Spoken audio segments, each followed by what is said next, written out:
So we got it from This way. No, that's okay. I don't know where I Kwa sababu ni moja. Karibu basi mtoto. Bora kitazama. I'll share with you what's the problem. Start by balance. Yeah, Balance.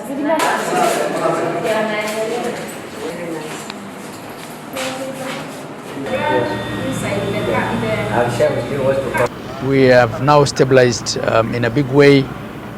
The admissions now are far less than the discharges. We're discharging more people than we are admitting. The county now has all the components of blood that is required for transfusion purposes to save the lives of our people.